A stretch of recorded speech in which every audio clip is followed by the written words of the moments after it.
नमस्कार दोस्तों, आज से करीब एक महीना पहले 29 मई 2022 को Punjabi hip hop singer Sidhu Moosewala की इनकाउंटर किया गया भरे बाजार में। सुनने में आ रहा है कि लॉरेंस बिश्नोई नाम का एक गैंगस्टर इस हत्या में शामिल है। इस हत्या में लगभग 30 राउंड गोली चलाई गई मूसेवाला के ऊपर। आज के इस कंट्रोवर्सी में बताएंगे आपको कुछ ऐसे कड़वे सच। वीडियो काफी इंटरेस्टिंग होने वाला है। इस वीडियो में हम आपको ये 3 पॉइंट्स कवर करेंगे कि कौन है सिद्धू मूसेवाला और उसे हत्या करने का कारण क्या है, और वीडियो के एंड में जानेंगे उस हत्या का अंजाम किसने दिया था। आपका समय बहुत ही इम्पोर्टेंट है, बट मेरा मानना है कि पूरा चैप्टर जानने के लिए वीडियो को एंड तक जरूर देखिए और अपने दोस्तों के साथ शेयर कीजिए। तो चलिए जानने की कोशिश करते हैं। दोस्तों, सिद्धू मूसेवाला को किसी पहचान की जरूरत नहीं है, लेकिन जो लोग नहीं जानता है उसके लिए ये समझना इम्पोर्टेंट है कि सिद्धू मूसेवाला कौन थे। 11 जून 1993 पंजाब के मानसा डिस्ट्रिक्ट के मूसा गांव में उनका जन्म हुआ था। मूसेवाला का असली नाम था शुभदीप सिंह सिद्धू। छोटे से ही मूसेवाला को हिप हॉप का बहुत शौक था। वो टूपक शकूर का बहुत जबरदस्त फैन थे।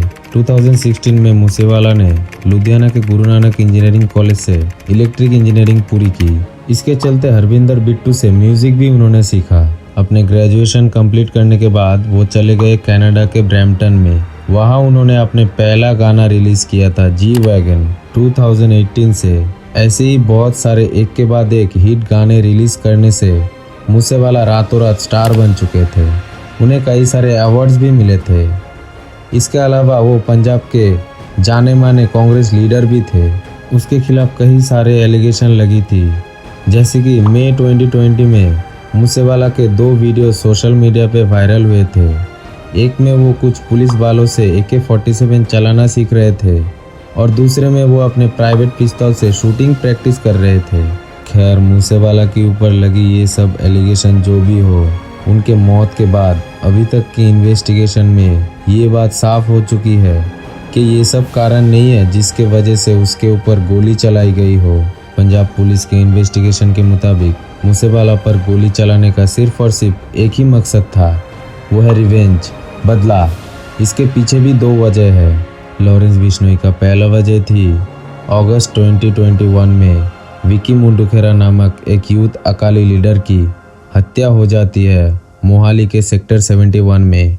विकी मुंडुखेरा लॉरेंस बिश्नोई नामक एक गैंगस्टर के करीबी मेंबर माने जाते हैं। और यह आपको जानकारी के लिए बताना चाहता हूँ कि लॉरेंस बिश्नोई कोई छोटा मोटा गैंगस्टर नहीं है। इस गैंग में लगभग 700 मेंबर मौजूद है और उनकी गैंग की दहशत पंजाब के अलावा देश के कई सारे स्टेट में फैली हुई है। मगर विकी मुंडुखेरा की हत्या के मामले में एक नाम आया था जो पकड़ा नहीं गया, वो है शगुनप्रीत, जो कि मूसेवाला की मैनेजर हुआ करता था। कहा जाता है कि विकी मुंडुखेरा केस में शगुनप्रीत ने कातिलों को मदद की थी और केस में उसका नाम आने के बाद वो ऑस्ट्रेलिया फरार हो गए थे। लॉरेंस बिश्नोई गैंग का मानना था कि शगुनप्रीत का ऑस्ट्रेलिया फरार होने के पीछे मूसेवाला का ही हाथ था।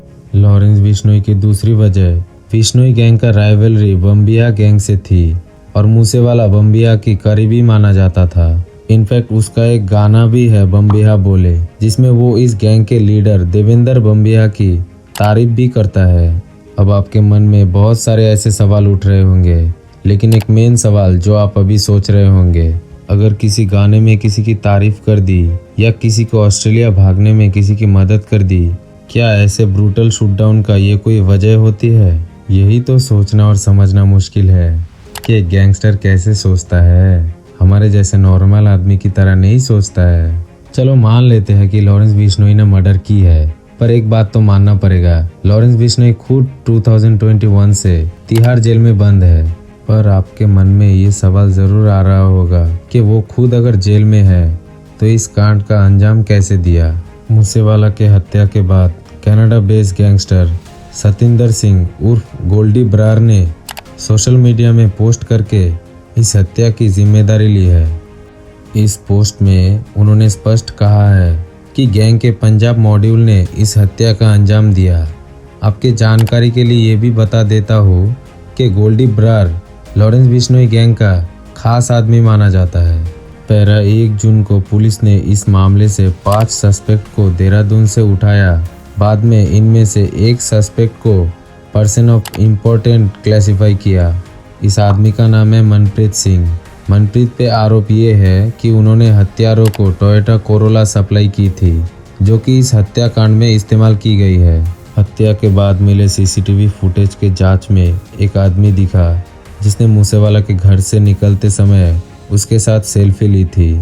इस आदमी का नाम बताया गया संदीप सिंह उर्फ केकरा। कहा जाता है कि इसने मूसेवाला की मूवमेंट की इंफॉर्मेशन हत्यारों को दी। इसके अलावा पकड़े जाने वालों में गोल्डी बरार के करीबी सरज मिंटू भी है। इसके कुछ दिन बाद दिल्ली पुलिस ने गुजरात के मुंद्रा से हरियाणा के शार्प शूटर प्रियम भट्ट उर्फ फौजी और काशिश को अरेस्ट किया। हालांकि बताया जा रहा है कि फौजी ही ऑपरेशन का लीड कर रहा था। वो गोल्डी बरार के डायरेक्ट कांटेक्ट में थे। हत्याकांड में जिस बुलेरो का इस्तेमाल किया गया था वो मानसा से 13 किलोमीटर दूर अबंडिड मिला, जिसमें से पुलिस को मिला फतेहाबाद का एक पेट्रोल पंप का रिसीव। पुलिस उस पेट्रोल पंप पर पहुंची और वहां के सीसीटीवी फुटेज को चेक किया। उस फुटेज में दिखा एक शार्प शूटर। उसको आइडेंटिफाई किया गया एस फौजी। बोलेरो का इंजन और चेसिस नंबर से पुलिस ने बोलेरो का मालिक को भी ट्रेस कर लिया था। अब इतने सारे इन्फॉर्मेशन शेयर करने के बाद भी आपको शायद अभी भी लग रहा है कि क्या ये सिर्फ एक रिवेंज किलिंग थी। इनफैक्ट हाल ही में Delhi police special cell chief HGS Dhaliwal ने एक स्पेशल कॉन्फ्रेंस मीटिंग में घटना को डिटेल्स में बताया। उनके मुताबिक अगर उनका बात माना जाए तो बोलेरो का ड्राइवर था काशिश और उसमें बैठे थे प्रियम भट्ट उर्फ फौजी और अंकित सिरसा। कोरोला केशव चला रहा था और उनके साथ थे जगदीप और मनप्रीत। यही थी पूरी शार्प शूटर की टीम। टोयोटा कोरोला ने मूसेवाला को ओवरटेक करते हुए उसका रास्ता रोका और असॉल्ट ऑटोमेटिक राइफल से फायरिंग की। लगभग 30 राउंड गोली चलाई गई मूसेवाला के ऊपर। हालांकि बताया जा रहा है कि मूसेवाला ने अपने पर्सनल पिस्तौल से फायरिंग की बचने के लिए, मगर असॉल्ट राइफल्स के सामने अपना पिस्तौल क्या चीज़ है।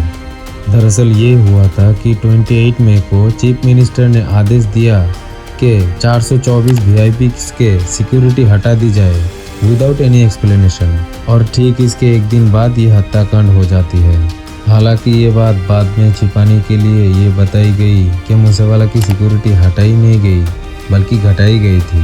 खैर, मूसेवाला की मौत से जुड़े काफ़ी कोइंसिडेंस अब सामने आ रही है जो उनके फैंस मानते हैं और मैं भी मानता हूँ। दोस्तों, मूसेवाला के एक गाने का नाम 295 था जिसमें उन्होंने आईपीसी सेक्शन 295 के बारे में बात की है। इत्तेफाक की बात यह है उनकी हत्या भी 29 मई को हुई थी, यानी 29/5। और भी गहराई इत्तेफाक की बात यह है मूसेवाला की मौत के पहले उनका लास्ट गाना था द लास्ट राइड। माना जाता है कि मूसेवाला का ये आखिरी गाना अपने फेवरेट सिंगर टूपक शकूर को एक ट्रिब्यूट था। और टूपक की हत्या भी 1996 में गोली मारकर हुई थी, जबकि वो भी अपनी गाड़ी में कहीं जा रहे थे। उस वक्त टूपक की उम्र थी केवल 25 साल। खैर, इत्तेफाक जो भी हो, फैक्ट तो ये है कि ये एक सोची समझी लंबी साजिश है। अब ये सिर्फ एक रिवेंज किलिंग है जो कि हमें एक महीने में इमीडिएट पता चला। इसका मेन कारण क्या है और इसमें लॉरेंस बिश्नोई और गोल्डी बरार का क्या हाथ है, वो भी शायद किसी और के लिए काम कर रहे होंगे। क्या पंजाब में फिर से गैंगवार होने की कोशिश चल रही है? आई होप कि इस केस से जुड़े सभी इन्फॉर्मेशन आपको मिल गई होगी। इस हत्याकांड को लेकर आपके ओपिनियन क्या है, वीडियो के कमेंट सेक्शन में कमेंट करके ज़रूर बताएं। और वीडियो अच्छी लगी तो लाइक कर देना और दोस्तों के साथ शेयर भी कर देना। आज के वीडियो में बस इतना ही। मिलते हैं अगली वीडियो में। नमस्ते, जय हिंद।